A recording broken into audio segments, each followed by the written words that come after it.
let's cut the bullshit first, okay? You cannot really trust rich people to tell you or teach you how to get rich, right? Why? Because getting rich, it's a competition. Rich people would like to compete with you, but they are already winners. So if they're already winners, they're not going to be interested in sharing the winning spot with you.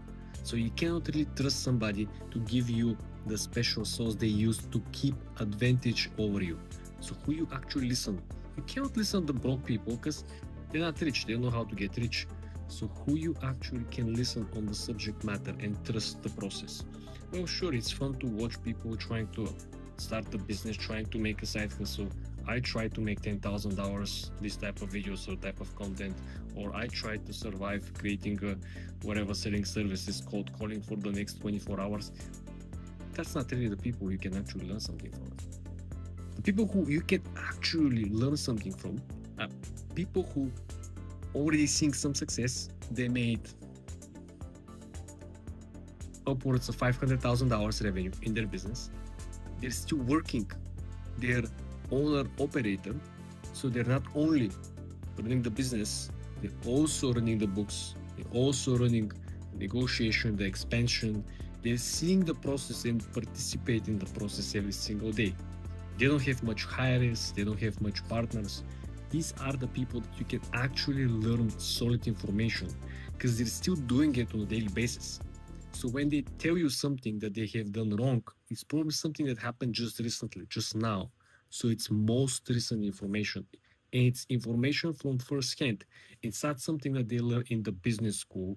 It's not something that they learn from their father, business owner for the last 50 years, right? Some rich inheritance management type of business model. No, it's a people who started the business, who run the business every single day. They can promote their business online, but they also share information around their business. And they're not super successful, super rich, because the super successful, super rich people have been running their business for quite some time 3 years, 5 years. In 3 years, 5 years, it's a long stretch of time. A lot of things have changed since the moment they started the business. A lot of regulations, competition, social media marketing, all the channels, all the approaches, all the cold calling, all the marketing, all the emails, all the client acquisition, everything has changed dramatically. So the only people I genuinely believe that if you want to learn something from should be people who recently started, they have seen a major success, and they're still doing the same work that they have done in the beginning, which meant that it still works. Point number one. Second, they're still on the day-to-day operation. So they know exactly what is working right now and doesn't work anymore. And the best of all, they can give you a real life experience in what you actually paying for. Usually these people are promoting their business online. How I scaled my marketing agency in the last 30 days to $20,000 a month. So they're still working on this business. They're still growing. They're not crazy successful. They didn't start a couple of years back down. And if the numbers are actually true, accurate, they didn't on Photoshop, etc., right? They're hoping probably they sell you something, hopefully not course or educational program, but you can really learn something from their day-to-day operations. This is from who you want to learn. Because if you get a mentor that is a multi-billionaire, someone that is 15, 20, 30 years older than you, the gap of information or the gap of economic cycles that these people catch up with, it's completely different. If you let some of these people who grew up in the baby boomers economy, people who grew up in the first dot-com bubble, these people less likely to be successful or equally successful in today's economy.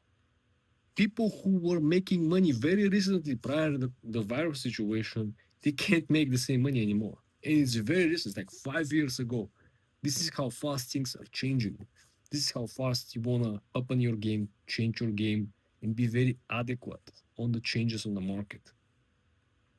This is why that's the funniest story ever. This is why you will see a big Ivy League schools running paid ads on Facebook, free classes, come and get Harvard, uh, what is it, certification on this subject.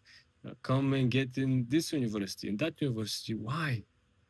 Because people don't see any value, and so many kids online, they're thinking it's a big bragging element showing on their bio. I quit Stanford. I quit Brown. I quit Harvard. Man, that's not something that you should be bragged with. That's you basically pointing out, I did this mistake and then I fix it when I actually quit university. Because, you know, think about it. Anyone who wants to become an entrepreneur, he's not going to school. He's not going to business school. He's not going and studying MBA. He's not doing all that stuff. So once when you actually get into this wrong decision, right, and then you escape, I wouldn't be one, pointing out my mistakes and bragging that I actually fixed my mistakes, right? This is not something to be very proud of. But people kind of feel proud that, you know what, I actually left MIT and started my startup. Wow. It's like, nobody cares, bro. You already did the mistake. Just don't mention it, okay? It's none of these people have decided first to go to MIT. The first thing that Elon Musk did on the first day when he enrolled into the PhD program in Stanford was he called the office. "Hey, I'm not gonna be participating on the first day." This is what the real entrepreneurs realize. Day one, they don't need to spend 3 months, 4 months, 1 semester, sophomore year to realize, oh, that's actually the wrong decision, right? Just think about it. But it takes so much time for a lot of people to understand that. And that's okay. This same thing when you see this 30 under 34%, all that nonsense, right? This is not something to brag of. If I once fall under this category, I will personally reach out to them and let them know, please do not include me in this category. Please do not do that. Because I want you to think about this. If you look at the bio and the achievements and the criteria, how these people were selected, you very likely will not want to be included within this group of people. Never. That's my personal preference and opinion. And I am 100% honest. I'm not exaggerating, not trying to be entertaining. If I, in some shape or form, fall under some of these categories, be nominated whatsoever, I will reach out and I will please them to not include me in this category.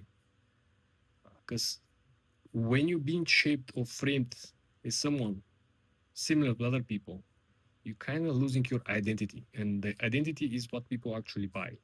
People buy Apple because the identity of Steve Jobs. If somebody else, normal, operational CEO started Apple, if what was the name? The Scully guy. If the Scully guy was continue running the Apple will be bankrupt. People buy identity, and identity creates brand, and brand creates loyalty in the customer or client base. Everything else it's nonsense. No one would have bought Jordan if it wasn't for Michael Jordan. The identity, the different person. If it's just another basketball player, no one cares. Just another basketball player creates a sport brand, either collab with Nike or whatsoever, no one cares. The identity is the main concept that differentiates yourself from everyone else.